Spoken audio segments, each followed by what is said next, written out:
Hello, my name is John Burn. Hang on.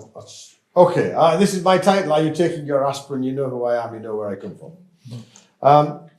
So for those who haven't heard of CAP, and this is I'm going to show you some slides I showed at the meeting in Singapore. This is a very quick summary slide.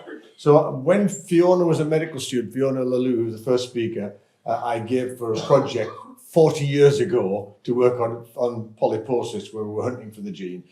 And the little picture in the bottom corner there is the key picture, the canary down the mine. I took that picture in one of our local mines, and we used to take canaries down because they'd fall over when the gas came, and the miners would get out and resuscitate the canary and use it again. And basically, I had the idea of meeting a patient who was 12 years old. He had features of FAP, but he didn't yet have the polyps. And I thought, this is our canary down the mine. This is the people with FAP were people who were going to get cancer at such high frequency, they could try out interventions that we'd never test in the general population.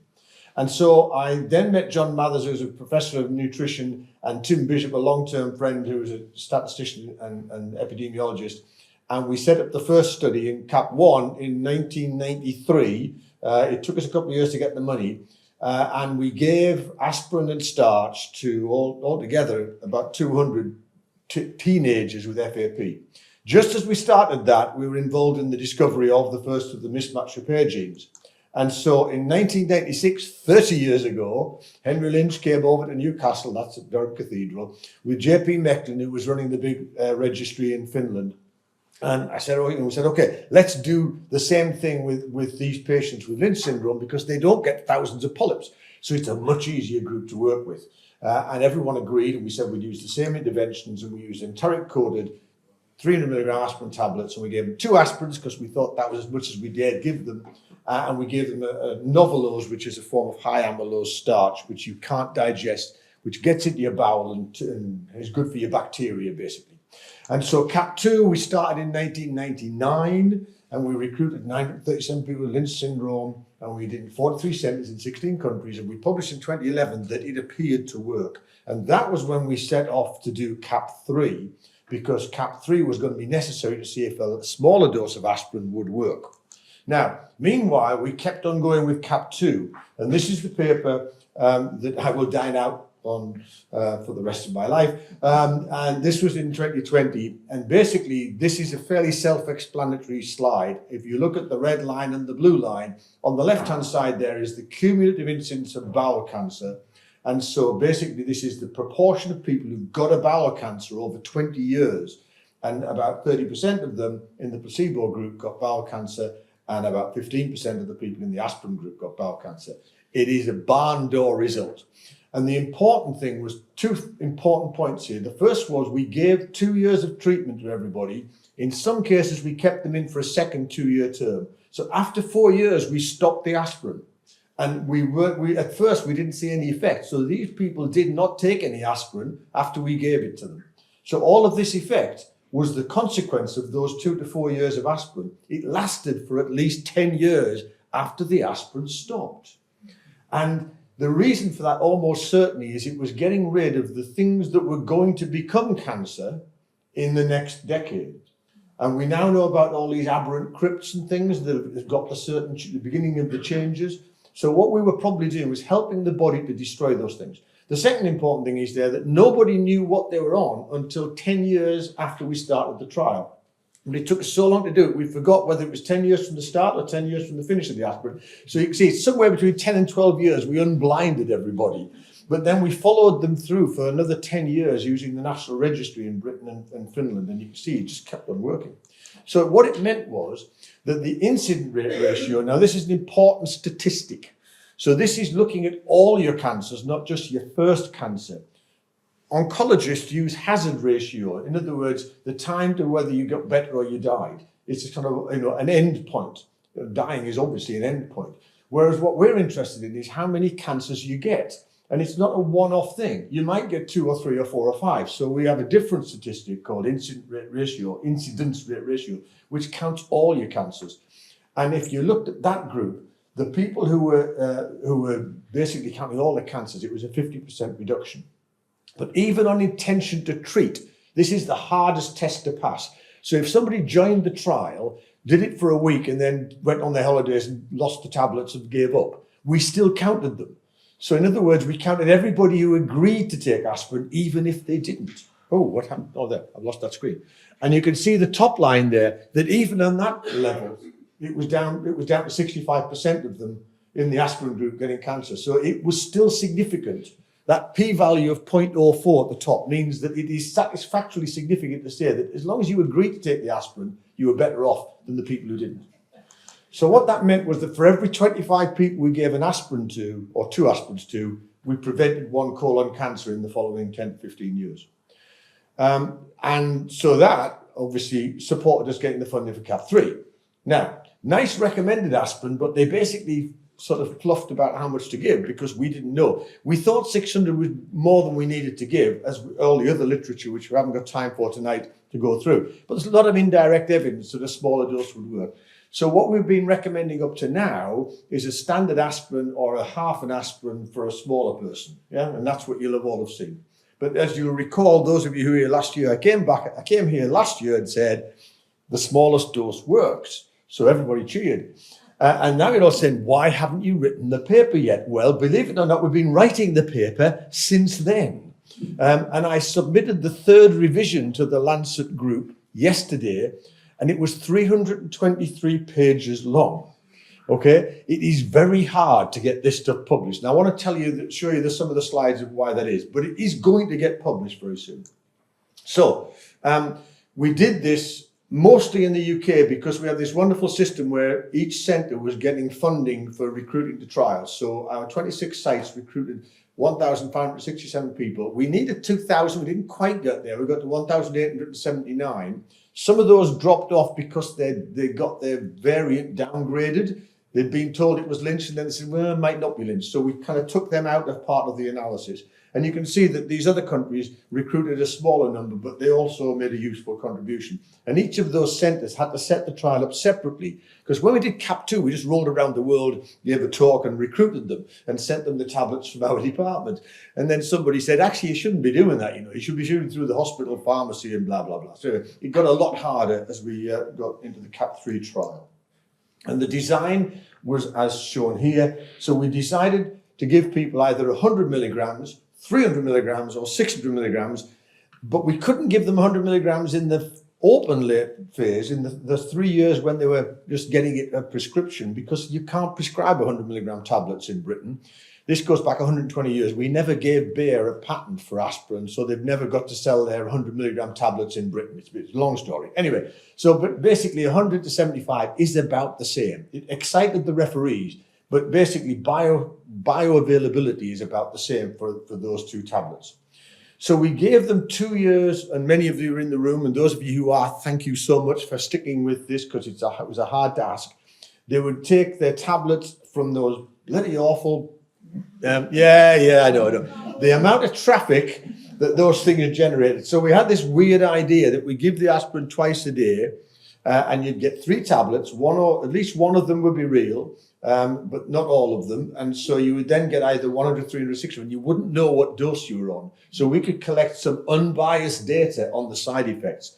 But the trouble was it was massively expensive to blister pack this aspirin. It cost £1.2 million to make those blister packs from the free aspirin. And so it meant we had to give people big packs, and it was really uncomfortable to use. And a lot of people just couldn't be bothered to keep going. I understand why. Nevertheless, enough people did, as you'll see in a moment. But then what we also did was we changed the rules halfway through, so that instead of just giving the aspirin at the start and then leaving everybody on a baby aspirin, we asked everyone who was in CaPP3 to carry on the same dose on prescription after we unblinded them. So we got 5 years of treatment.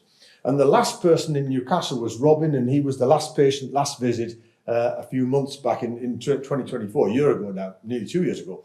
And Nick was our first recruit. He makes furniture and makes very good furniture, by the way, if you want something made.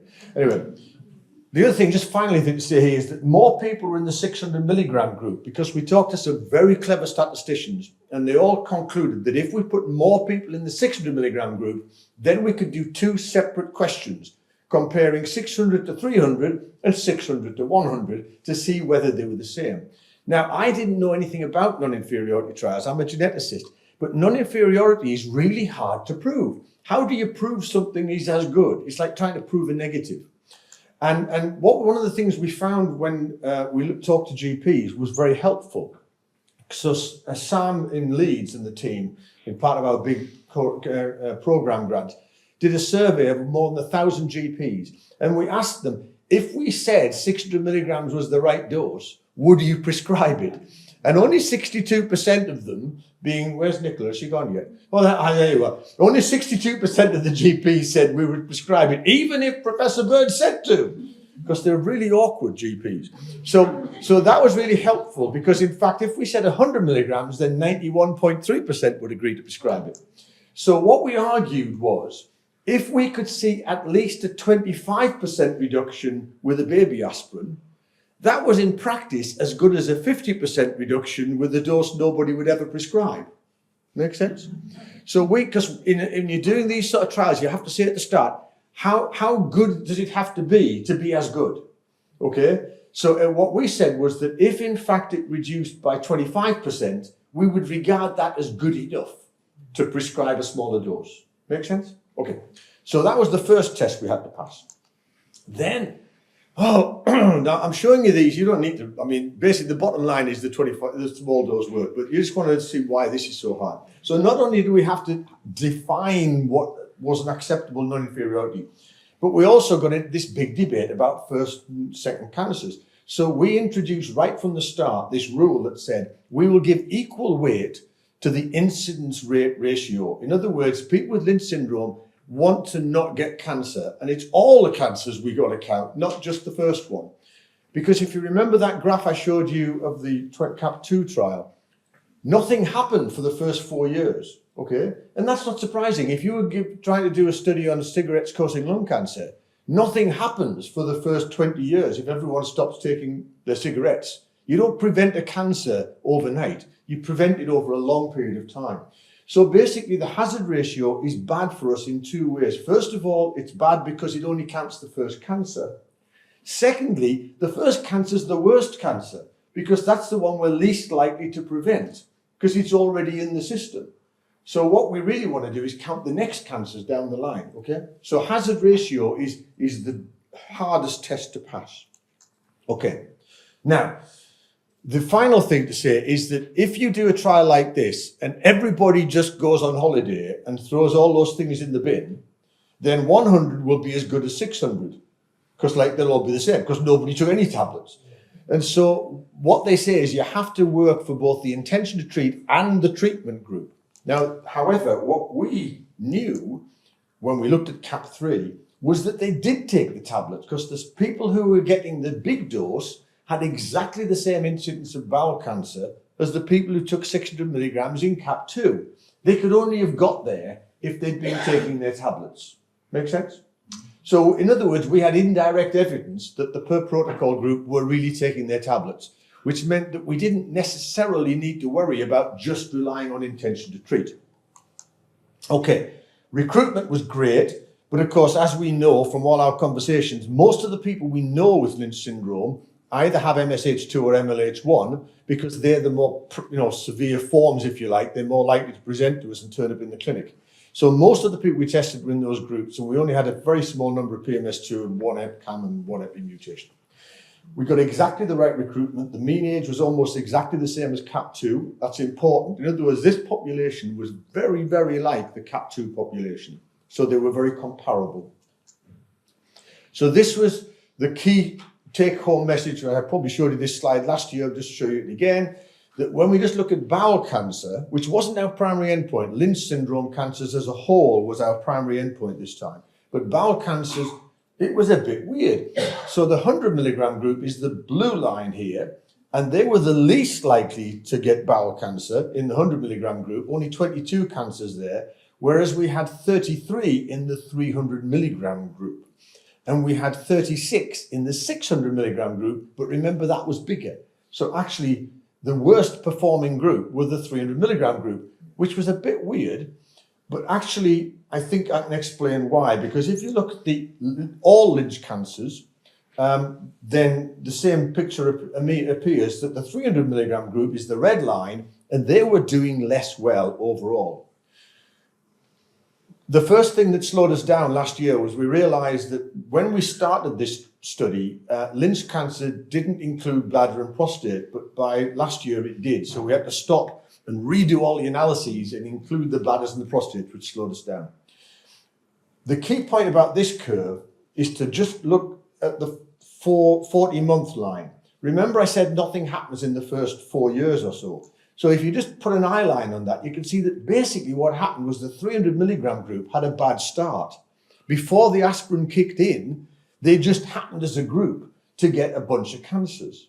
And that's one of the problems when you're doing statistics. You just get randomly a few go up, a few go down. So actually 100 probably wasn't any better than 600, and 300 probably wasn't any worse. It's just that in the first bit, that's just how it fell. But from about 40 months onwards, they're all traveling at about the same rate. So they're all probably the same. Okay. Then we got into the battle of the statisticians. I always thought statisticians were nice people. Basically, if you give them a pen or an email contact, they can fall out big time. So this was the kind of thing that we said we were doing two separate studies, 6 versus 3, 6 versus 1. But the statistician for the Lancet said, no, you weren't. You were doing one study with 2 tests, even though you had a bigger reference group. And that means you're doing a multiple test. So your confidence intervals have to be even tighter. Anyway, so we had to comply with that. We don't quite agree with him. And I have a lot of really smart statisticians. And they really did argue way off my knowledge base of statistics. But the bottom line is we have to be even more sure that it's real before we accept it as being real. So this is what we found with the 100 milligram group. Now, what I've done here is show what's called a forest plot. So the blue line down the middle is if they were exactly the same, then the little square box should land right on that line. And you can see that actually, if anything, the 100 milligram group, as we know, we're doing slightly better, but it's pretty close to the line. And if you look at the horizontal line, this is how confident you are of that estimate. And the confidence intervals are clearly inside the red line, which is that 1.5 that I told you about earlier. Okay? In other words, this is a good result. The intention to treat for all cancers, or the per protocol, the ones who actually kept going with their treatment, they're all inside the red line. And the same applies to colorectal cancer and to the all cancer group. Now, the diamonds there are the placebo group in CaPP3, and they're well off that end. So this is good. If you listen to that unpleasant person I've had a lot of emails with, and we have to go to 97.5%, well, the good news is it's still inside the line. And so we're still inside at 1.46. And in fact, if you really want to be unpleasant and use the hazard ratio, then we're still inside the line there as well, but it's 0.4996, which is as close to not being inside that you can get without falling off the edge. Anyway, so we're pretty confident that we're inside the line. And everybody says, yeah, it's fine. And in fact, the guidelines have all, and Terry and all of the experts who've now gone because they're sick to hearing me talking, we've all agreed that we're going to recommend 75 milligrams. It works, okay? And this is good enough for us. Now, we're going to carry on following the group. And it might be that we sort of say, actually, well, we might want to tweak that a bit. But you've got to work on the balance of probabilities that the 75 milligram group is the right dose. And it's reinforced by the fact that we've got huge epidemiological studies where people were taking baby aspirins and getting less bowel cancer. So that's one of the reasons we're being challenged so hard, because it's a comfortable place to end up. It's like rolling it in the middle of the mattress. It's easy to say that baby aspirin works. They're really challenging us to be sure that that's true. Another thing that we've done, this is called an exploratory analysis, because when you're doing statistics, you have to actually say at the start what you're going to do. We didn't say we're going to do this, but we've done it anyway. What we've done is say, what if we just chucked everybody into the same box? All the people who took part in CaPP3 who got Lynch syndrome cancers, let's just look at them as a group. Now, we didn't include the bladder and the prostate here because we didn't have that in CaPP2. So what you're looking at here is the CaPP2 graph and the CaPP3 graph, one on top of the other. The pink band are the confidence intervals. The red line is the actual result for the CaPP3 group. So the 1,866 people who took part in CaPP3 you can see the red line is tracking right on top of the blue line, which was the CaPP2 600 milligram group. So the entire group are traveling exactly the same as the treatment group in CaPP2. And the green line in this one is the placebo group in CaPP2, and you can see their rate of cancer development is clearly higher. And the exciting thing is, if you compare the pink group to the green line, that is a significant result as a freestanding thing. So in other words, the hazard ratio, the harder test, is clearly significant with a 0.67, and it's under 1. So standalone, that graph says that all the people who took part in CaPP3 did better, statistically better than the placebo group in CaPP2. So it's not perfect, but it's pretty good. Okay, serious adverse events. We recorded everybody who ended up in hospital because they'd had an ulcer or a bleed of some description. Some of these were clearly not due to the aspirin. One guy fell off his bike, for example, and another person had an artery cut by a gynecologist taking out the uterus. So, that wasn't our fault, but we've counted them all. But the good news is that we didn't have any serious adverse events in the 100 milligram group, which further reinforces the case for using the smallest dose, unless there is some powerful evidence to go higher than that. And there is one bit of evidence I'll come to in a moment. What about events of interest, bleeding events? Well, mostly it was bruising. So people who take aspirin are more prone to bruising because you get your platelets is what stop little bleeds happening in your skin. And it's not life-threatening. It didn't stop people taking the tablets, but it is important to be aware of. If you're going to take aspirin, you might bruise. These other things, nosebleeds, gum bleeds and things are for most people not a big deal, but they are sometimes an issue. The numbers at the top look big, but you've got to remember we have to record everything that people might mention. And this is over 8 years of average, an average of 8 years, nearly 2,000 people. That's a lot of people, So if you recorded anyone from Nicola's practice over, if you looked at that many thousand patient years, you get a whole bunch of stuff. But this is not scary. And the important thing is the 100 milligram group did better. Okay, so how does it work? Well, we've been talking a lot about white cells today. So in your bloodstream, you've got red blood cells, which carry the oxygen, and you've got these white cells, which defend you. They are your immune system. And we've heard a lot today about how those white cells can get the cancers, because our cancers in Lynch syndrome are very visible to the immune system.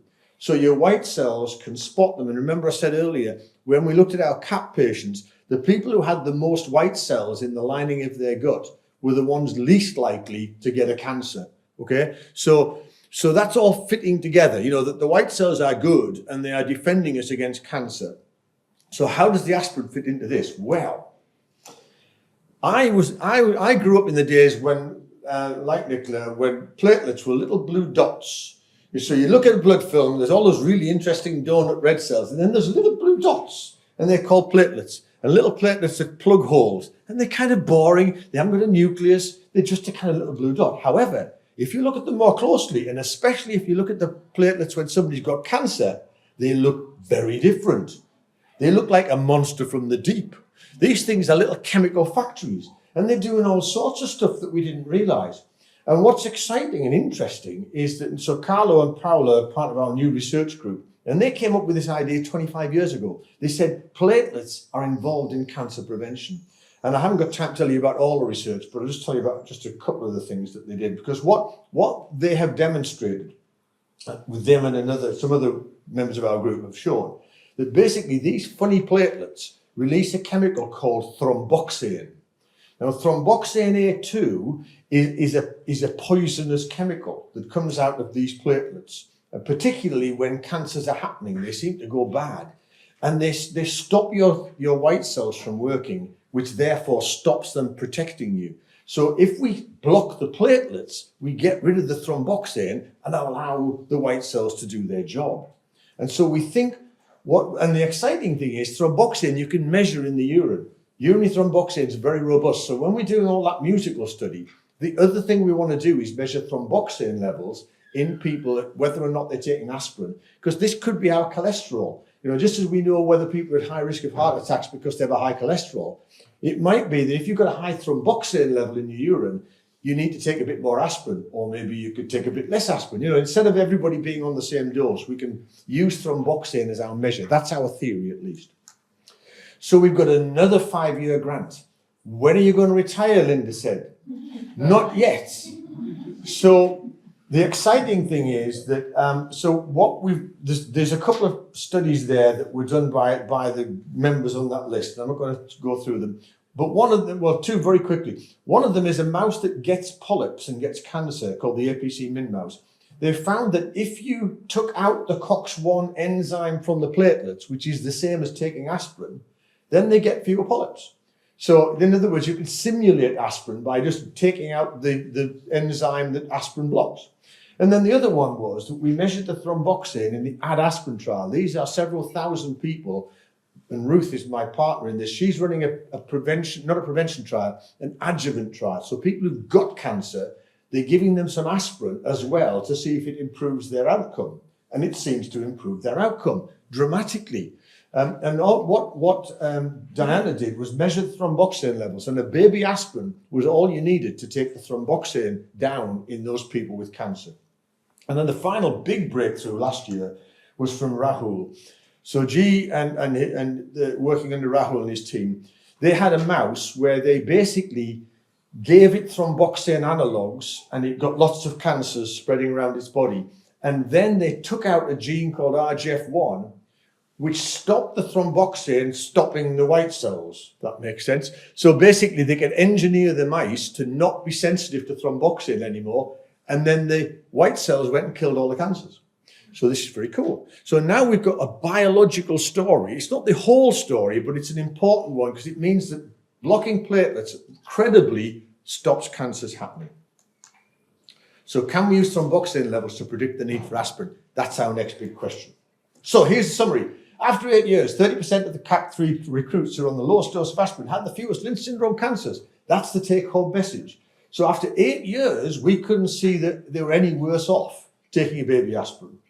And we know they were taking their tablets because they were doing as well as CaPP2. So we're pretty sure that dose is non-inferior to the 600 milligram dose.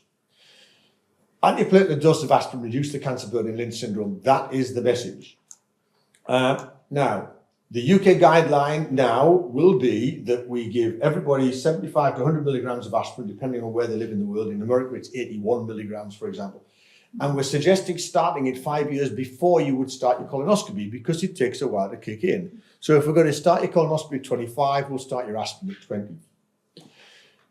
Now, the other, I said before that was enough, but there is some literature, and from our study in CaPP2, and some of you remember we told you this before, that the people who had a bigger body weight, mostly the high BMI, in CaPP2 had 2 to 3 times as many bowel cancers. The aspirin seemed to negate that. It seemed to get rid of it. But basically, being overweight increases the bowel cancer risk in Lynch syndrome. And it also seems to be that aspirin, you need more aspirin if you're a big person, basically. So there's been a huge study in Europe, and they're now saying that if your BMI is over 35, you should take 2 baby aspirins, not 1. We've actually got a bit more cautious. We're saying BMI of 30. In other words, if you're sort of 90 kilograms or above in terms of weight, then you should take 2 aspirins. But they're only baby aspirins. It only adds up to a half of the standard aspirin. So it's not a bad deal. We've already talked about H. pylori, this stomach infection. Around about a quarter of the population have that. And we now know from a trial, from Chris Hawkey's trial in Nottingham, that if you randomly eradicate H. pylori in a huge GP study, then it significantly reduces the ulcer rate. We think you only need to do it once, but that's the jury's still out. We might need to repeat the investigation of H. pylori every few years. Blood pressure. People who don't have high blood pressure almost never get subarachnoid hemorrhages. That was a huge study called the HOT trial. That's important because if you get a subarachnoid hemorrhage, aspirin doesn't cause it, but if you get a bleed in your head and you've taken aspirin, like bruising, it's going to happen, it's going to keep on going. So it'll cause more symptoms. On the other hand, once we're over 50, aspirin protects you from thrombotic strokes, which are way more common. So it isn't a reason not to take the aspirin, but if you've got high blood pressure, you should get it fixed because it is a problem. And then we're actually recommending not starting aspirin after 70, because in people, certainly in my age and above, it's about 100 times more likely to cause ulcers than it would in a 45-year-old. And since we see this long hangover benefit, if people in their 50s all took aspirin, we'd see benefit and protection for at least 10 or 15, 20 years thereafter. Now, having said that, if you're on aspirin at 69 and you have no symptoms, it's probably okay. You probably adapt to the aspirin as once you've been using it for a while. So this is all a bit kind of like stick your finger in the air and guess, but we think at the moment we're not going to start aspirin after 70 because, and there's some other reasons I haven't got time to talk about now, why we think the body's less responsive to the aspirin once you get into your 70s. So that's the current guideline. These are the people who did this, in addition to the nearly 2,000 people who've done CaPP2, well, more than 2,000 who've done CaPP2 and CaPP3. Thank you all for doing that. It's got me dining out and around the world forever. And I will leave you with that statement because that's the take-home message. Thank you for your time.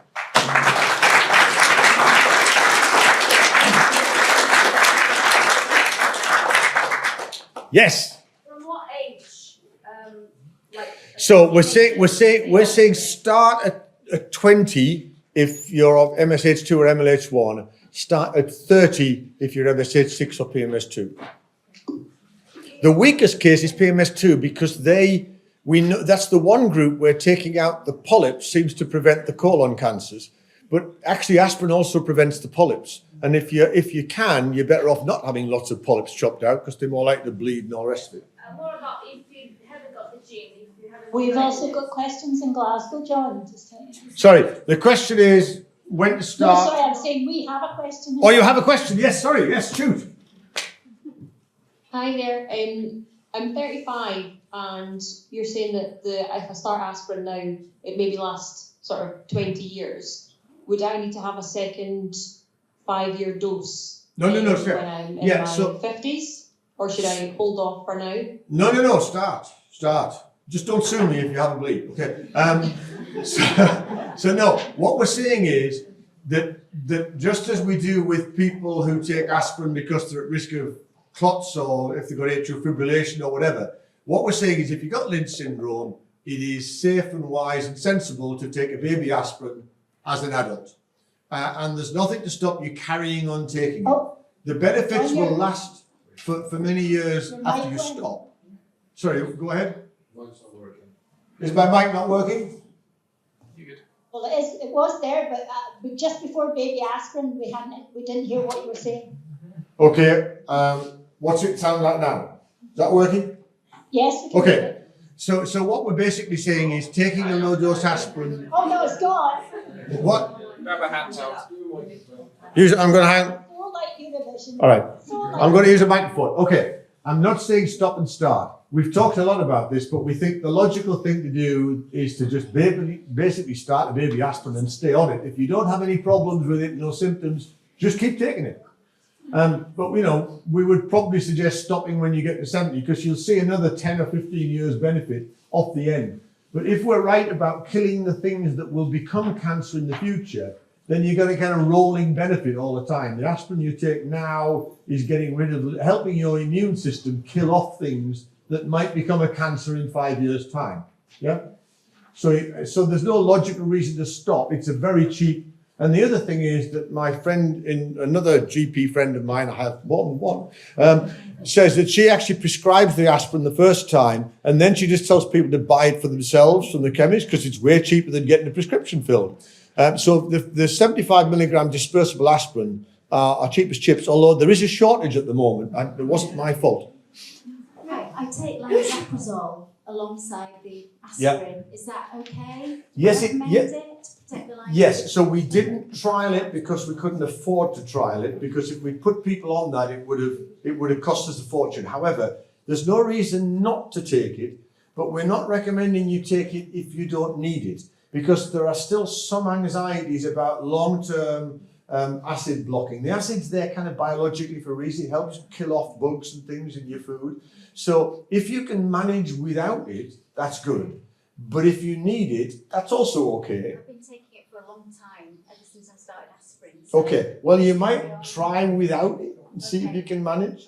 Because there is my friend Carlo in Rome, who's even older than me, and he's been writing about this for decades. But he thinks a lot of the bleeds we get are actually at the beginning, and it's not that the aspirin's causing the damage, it's that you have these little ulcers in your stomach, and then you take the aspirin and they bleed, and everybody says, oh, the aspirin caused that. Well, it actually exposed it.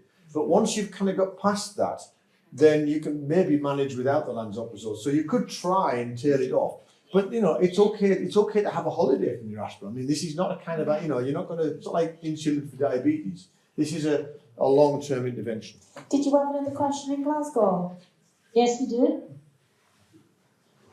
Thank you. I've got PMS too, and I inherited it from my father, and he had gastric cancer, not colon cancer, and had his stomach removed, and my sister got gastric cancer when she was in her 40s. So the family history has been all gastric and not colon. Yeah. And my gastroenterologist said, because of the gastric cancer risk, I shouldn't take aspirin because it's going to aggravate the stomach. Okay, True? I respectfully disagree with your gastroenterologist. So first of all, can I ask what your family heritage is? Where did your family grow up originally? South Africa, and my grandfather. Okay, yeah. So the interesting thing is that if you go back to that very first paper by Warthin, they didn't get bowel cancers, they got gastric cancers and endometrial cancers. And that was because the way we prepared our food and so on was different back at the turn of the century. But we think probably if you look at different ethnic groups in different countries, we might see the same thing, that gastric cancer will be more common where you have less refrigeration or you have more salted food or all sorts of stuff. So the gastric cancer is what we will tend to see in different populations, whereas bowel cancer is what we see in our population with our Western diet. But the important thing is that aspirin prevents gastric cancer too. In the general population, the epidemiology, people who took aspirin had less gastric cancer. Okay, so it sounds counterintuitive, but it does actually, it is logical to suppress Lynch syndrome cancers, which is why we're recommending it for PMS2. As I said, if you're getting regular 2-yearly colonoscopy, you almost certainly won't get bowel cancer with PMS2, because we think PMS2 cancers happen in a polyp. You know, you're probably not going to get cancer until you get a polyp. If we keep taking the polyps out, we'll fix it. It doesn't apply to the others where it seems to just come out anyway. So in your case, it's slightly weaker argument, but because it suppresses all the cancers, it is defensible. But this is exactly why we're having to do more research. So at the moment, we think it is good to go, but I'm not surprised that you're getting some pushback, especially with PMS2, which is where the argument is least strong, not least because we didn't test PMS2, because we didn't have any PMS2 people to give it to. But my hunch is it's fine. Thank you. Any more questions from either room? Well, I just had a question that is, does this therapy apply to everyone, not just Lynch? Yes, it does. In fact, if we did a study, Mangus Thorat and Jack Cusick led in 2015, that basically said if everyone between the age of 50 and 60 took a baby aspirin, the national death rate would drop by 4%.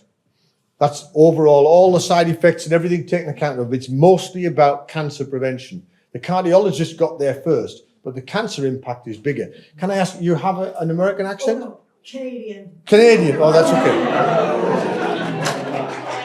okay. Actually, my experience is Americans say that all the time. And all the Americans I've met in Europe said they were Canadian. Anyway, so it's okay. Had you been American, I'd have just said there were no cases of autism. Okay. And does the aspirin have to have that Enteric coating? coating? No, it doesn't. That's a really good question. Thank you for asking. So 100 milligram enteric coated is slightly less well absorbed. You normally absorb the aspirin through the upper gut, but you put enteric coating on because they had this idea that if you covered it up and it was absorbed further down, you wouldn't get stomach ulcers. Actually, you just kind of get ulcers somewhere else. But the other thing is it reduces the bioavailability of the aspirin. So actually enteric coating is just an expensive waste of time. The reason we used enteric coated was because we didn't want people to know whether they were getting aspirin or not. So we were giving them dummy tablets and placebo and real aspirin enteric coated. But the truth is, dispersible aspirin is fine, or you can use Alka-Seltzer, or if you're French, you can have a suppository. Helen's too shy to ask. When you're in your different mutations up there, an epimutation? All right, okay. So, MLH1, okay, very often the second hit is a methylation of the gene, which takes it, stops it working. Yeah. There are some people who have a methylation of an MLH1 copy when they're born or at conception. And so they basically have what, to all intents and purposes, is Lynch syndrome, but they haven't got Lynch syndrome. I mean, there's nothing wrong with the gene within the egg and the sperm, but it got methylated right at the beginning. So one copy of their MLH1 got taken out in all their 36 trillion cells. So they behave like they've got Lynch syndrome. They get the same rate of cancers, but they can't pass it on. Because every time you make eggs and sperm, you wipe all the methylation signals off and start again. Now, there have been very rare occasions where maybe it didn't completely wipe the tape, but basically it's an isolated version of the same thing. Rare as rocking on. Well, it's actually not that rare. It might be more common than we think because we don't test for it. And so a lot of the people who have MSI high tumours and don't have Lynch syndrome might fall into that box and we're missing them. Our friend Megan in America is a massive expert on that. Yeah. I was actually prescribed 300 ml and mine coated as well. Plus, I take a stomach lining one as long as that. Yeah. Okay. So if you get on Amazon, you can get a little tablet cutter, right? And you can cut your 300 milligram tablets into 4, and then you can keep on with your 300, but just use them a quarter at a time. What? A quarter of a tablet's all you need. Is it? Yeah. Well, actually, how much, if I may, how much do you weigh? I was sort of recommended, that's it, because I rang up the doctor, I don't know, a few months ago now, to say, look, you know, I've heard that you can take 75 mil, etc. And he said, no. Well, he was still playing from the old rules, which we wrote. No, okay. We've now rewritten the rules, but it hasn't got out there yet. Yeah. Okay. So you can tell your doctor you spoke to me, and I said it's coming. So it'll be in the British National Formula in the GPs. That is the Bible of British of GPs. So Nicola, is that right? If the BNF says it, then it's true. Quarter of the tablet will be sufficient. It will be. Thank you. That's all right. How much do you weigh? He's a fella, I can ask. 14. Okay. I mean, you could maybe take half a tablet round the corner. You know, I mean, that's what we're still trying to work out. It may be that if you're a bit of a bigger person, a little too big. So 2 quarters rather than 1 quarter. Okay. This is called personalized medicine. Collective personalized medicine. I'm supposed to not ask you how much you ever took. You do small one day, bigger the next day. Oh, yeah. This is where we get into some really complicated questions about how big are you. Basically, a baby aspirin, but 2 if you're worried about being a bit bigger than you should be. And if you take antihypertensive drugs? Yes, the only thing that there's a problem with is if you're taking, somebody was talking to me earlier, they were taking a Pixaban, which is like warfarin, which is a blood thinner. You can take baby aspirin with blood thinners, but the risk of bleeding is much higher. So that needs to be done in consultation with your doctor. But it is possible to take an antiplatelet drug as well as a blood thinner. One of the questions you might then ask is, what about the other antiplatelet drugs that don't cause as much of a problem with bleeding, like clopidogrel, which they use now instead of aspirin? And that might work too, but it isn't as good as aspirin. And about 1 in 12 people don't respond to clopidogrel. So, you know, you get into the small print here. So we will be looking at other antiplatelet drugs, but the bottom line is aspirin's cheap as chips, and for most people it's fine.